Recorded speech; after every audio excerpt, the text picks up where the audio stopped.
capsule. She died not even knowing what would happen to him. I don't know, how he was particularly presenting himself with the spiritual truths he was being taught. But there, many years later, those very truths came back, and the Lord used those. So I guess that's what I think of with the time capsule, is that you teach well for the day. You teach the best you can for the person in front of you.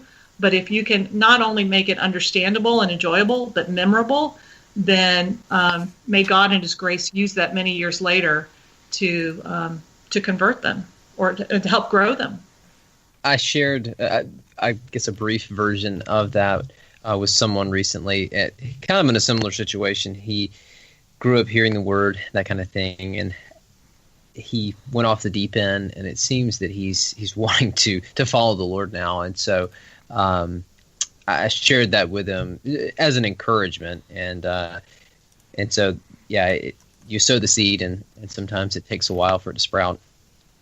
But and I think it's teaching can be one of the most thankless jobs if you think of what happened just in your classroom that day. I mean, sometimes you're just glad that when that final minute comes and the parents arrive and you're like, oh my, do I really want to do this again the next week? But to realize, they are just seeds, and the Lord is the one who decides that germination time. And I think that's the best way to encourage your teachers, to remind them, think long. The Holy Spirit does amazing things. That's good. You made it public that you suffered through thyroid cancer and still live with the after effects of it. You've even written a book about your experience called He Will Hold Me Fast. The Lord has graciously given you more days. What role has theology played in sustaining you in the midst of that trial? Well, I guess a couple ways. First of all, it's been the truths that go up on the walls in the room of my heart to get me through whatever it is that is going on in my body, and however that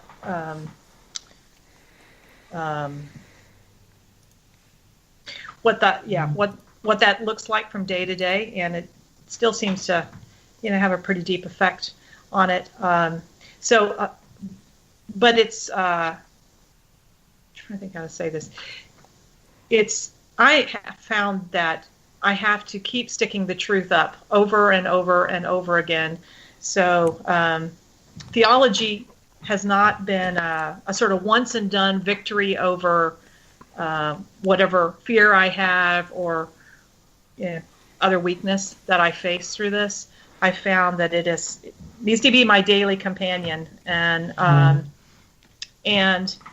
it's been a real challenge to face my mortality in a way that I never had before with this, and watch and cry out for God to take the truths that I've spent basically my life writing about and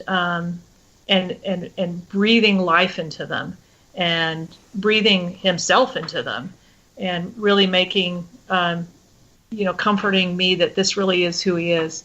So I feel like I've been my own guinea pig with seeing how you learn the truths, and then they come back to be there for you, sort of as servants of the Lord. But it's the Lord Himself who has to come and make them what makes you stronger and closer to Him, and have more faith. So on one hand, I would say it's definitely how I've lived, and I don't think I'm dying yet, but anyway, it's definitely how I've gotten through, is thinking about His truths.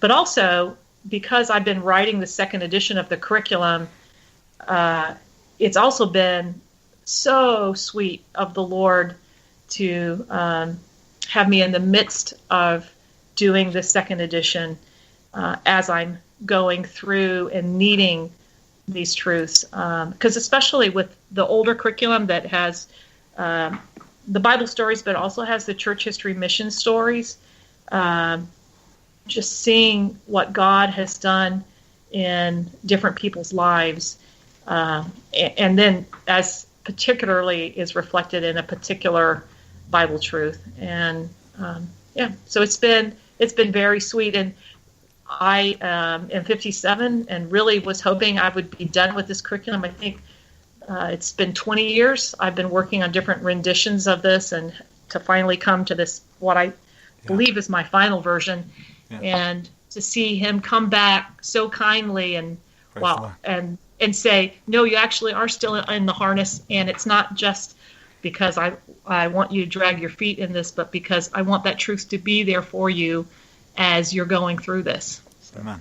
Well, thank you for sharing on a personal level. And as I was preparing for this, I'd seen the book on Amazon, and so I thought that would be an excellent way to bridge how, like you said, the quote from Martin Luther, that theology is how we live and how we die. It is intensely practical. And I think I probably made reference to this on other episodes, but we recently had a conversation with David and Sally Michael, Children Desiring God, and they talked about that very reality, that the suffering will come, and if we're just teaching kids to share or something like that, using the story of the feeding the 5,000, and when suffering comes or when persecution comes, that teaching them to share is not going to cut it. Yeah, that's such a great example. Yeah, one of the things we try to encourage our teachers with, encourage ourselves and our parents, is teach the gospel that saved you. Don't teach the truths that God is using in your life, and to remember that as you're preparing your lessons, because this isn't just dry and heady stuff. This isn't just a set of 20 things that you should do to have a successful life. No, we serve the living God, and we know that we have that testimony, that living testimony in our lives, and it's a wonderful way to provide the kids, besides their parents, yet another model, yet another example of the Lord's transforming work in our lives. Amen. That's good. Yeah, Ben, I do have to comment. I really wonder what percentage of our podcast Martin Luther has brought up in. It's got to be more than half at this point. Oh, that's so funny. It's starting to sound like a Mark Seifert class or something. Yeah, pretty much. So, Connie, why you talk on your website and the materials that you guys have put out about the need for pastoral oversight of children's ministry? Why do you think that's so crucial, and why do you think it's too frequently lacking? Well, I think that pastors are given oversight, spiritual oversight of their churches, and kids are part of the church. And so one reason why it's so important is that they will be called to account for the people under their care. So that's just straight on the pastoral side. Secondly, I think that many times children's ministry can be seen as a service, and there's definitely that element to it, where you have people watching very small children who just need their diapers changed and be fed while their parents are in Sunday school or in a worship service. But it's so much more than that as well. As we know, that the opportunity to teach truth, even if it's just during an hour or two on a Sunday morning, can have major repercussions immediately, and then in the long run in the life of children. And so we want our pastors who shepherd us to be the ones who are deciding what is the best truth to give to those kids. And also, if you think about it, children's ministry is often one of the most heavily volunteered sections of your church. So that means that you need to not just be thinking about what the kids are learning in terms of truth, but you also need to be thinking about, are the people who are serving them getting fed as they should? And oftentimes there'll be people who will serve and serve and serve and serve when they really need to be maybe in Sunday school themselves or in listening to the sermon themselves.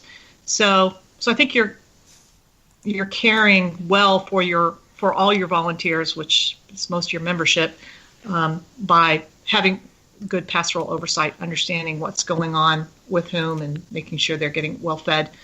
And then another piece of it is one of the biggest things that the parents who are in your church are going to do is raise their children. And so, again, that's a part of shepherding your adults, is by being alongside of them, helping equip them, both with how you teach their kids in Sunday school and any resources that you can share with them to use with their kids at home. So I guess I see all three of those things as reasons why pastoral oversight is important. And why I think it's too frequently lacking. I think, again, it goes back to the service idea, where you feel like, well, if they're just looking after some kids, then, what's particularly spiritual about that? And so we'll just let them do that. But then side can be sometimes the people who need the oversight really don't want the oversight, that it's a nice little pocket of fiefdom, I guess you could say, and they want to do their own thing, and they kind of don't want to be led. And so that's certainly not much fun to try to provide oversight to people who aren't looking for it, rather do their own thing. So I guess both of those would be extremes where it might be lacking. And then number three, more in the middle, would be is that pastors are super busy, and especially in churches where you have just a senior pastor, there's a whole lot of hats to wear. And to feel like, okay, I've given some other person, responsibility over the kids. I trust them. I'm just going to let them roll with it. More families seem to be coming. Their parents are happy. Families are happy. They're glad that we have this program and that program. That's good enough. I can understand why if it doesn't seem broken, why fix it? Mm-hmm. Yeah, that's good insight. Yeah, but if I can just take that one step further, I guess the reason why when we have our workshop here at Capitol Hill Baptist for children's ministry people, we tell the pastors, please push through if necessary, or take time, or designate one of your pastors, if you've got multi-pastors, to provide oversight for children's ministry. It's just they need it, even if they don't realize they need it. We have been blessed so much by having one of our pastors oversee us, and not only has he just given us insight that in ways that we weren't thinking of, and directing how the way we would teach things. That's been wonderful. And also, when we have difficulties with parents, we feel like we have an immediate person to go to we can share, with one of our elders, this pastor, who is already can come alongside of them and provide them extra care that they need. And the last thing is, we do something kind of weird here at our church, but we've found it's very important, and this ties into the pastoral oversight idea as well, which is if they feel like we don't have enough volunteers to cover all of our children's ministry programs, we will cut the ministries that we have, the programs that we have, so that we feel like, or they feel like, that the volunteers are being well cared for spiritually. I don't know if that makes much sense. That's awesome. Praise the Lord. That's cool. So, well, yeah, I mean, it's kind of sad that we wish that we didn't. We wish we could always provide everything they want, but still. But we find that, so our elders have decided that the most important part